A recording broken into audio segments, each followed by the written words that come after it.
আছো? আশা করি খুব ভালো আছো। আমিও খুব ভালো আছি। এই দেখো চিকেন নিয়ে এসেছে। এই চিকেনটা রান্না করবো আলু দিয়ে। আমি মশলা বেটে রেখেছি, আর চিকেনটা আমি ধুয়ে বেছে রেখেছি। এখানে আদা রসুন পেঁয়াজ বাটা, 1 চামচ হলুদ দিয়ে দিলাম, 1 চামচ নুন দিয়ে দিলাম, লঙ্কার গুঁড়ো দিয়ে দিলাম, দিয়ে আমি ভালো করে মাখবো।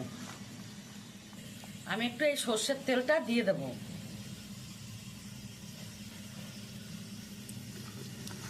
দিয়ে ভালো করে মেখে নিলাম।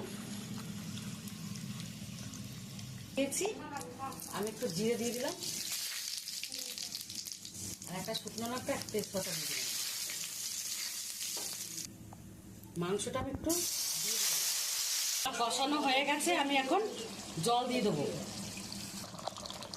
আমি ধনে জিরাটা আর একটা শুকনো লঙ্কা, একটা তেজপাতা ভেজে আমি বেটে নিয়েছি, নামানোর আগে দিয়ে দিচ্ছি।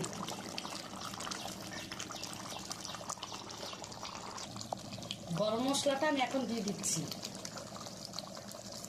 দিয়ে আমি এখন নামিয়ে দেবো।